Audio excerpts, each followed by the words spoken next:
పత్రికా వ్యాపారం వల్ల ఏర్పడిన పోటీ, రాజకీయ విధానాల్లో వైరుధ్యాలు, రాజశేఖర రెడ్డి సీఎంగా ఉన్న కాలంలో జరిగిన పరిణామాలు, మార్గదర్శి చిట్ ఫండ్స్ వ్యవహారాలు వంటి అనేక వ్యవహారాల నేపథ్యంలో ఏపీ ప్రతిపక్ష నేత జగన్మోహన్ రెడ్డికి రామోజీరావుకు చెందిన ఈనాడు పత్రిక ఎప్పుడూ అత్యంత తక్కువ కవరేజీ ఇచ్చేది.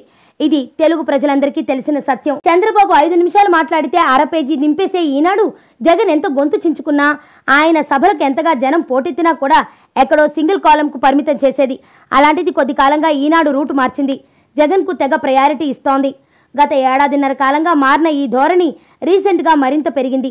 తాజాగా ప్రధానమంత్రికి జగన్ లేఖ రాసిన విషయంలో ఆంధ్రజ్యోతి పత్రికలో వచ్చిన కథనాలపై జగన్ విరుచుకుపడుతూ తాను మోడీని కలవడాన్ని టీడీపీ తప్పుపడుతుందనడంపైన మండిపడుతూ సోమవారం ప్రెస్ మీట్ పెట్టగా ఈనాడులో చెప్పుకోదగ్గ స్థాయిలో కవర్ చేశారు. దీనిపై మీడియా వర్గాల్లో చర్చ జరుగుతోంది.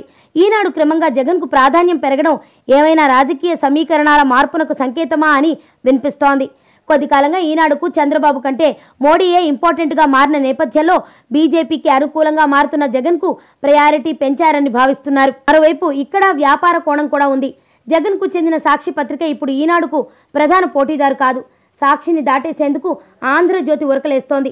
పైగా ఏపీలో ప్రభుత్వం వద్ద ఈనాడు కంటే జ్యోతికే వెయిట్ ఎక్కువ. ప్రభుత్వ కార్యక్రమాల రైట్స్ అన్ని జ్యోతి ఏబిఎన్వే. ఏ ఛానల్కైనా ఏపీ గవర్నమెంట్ ఫీడ్ ఏబిఎన్ నుంచే రావాలి.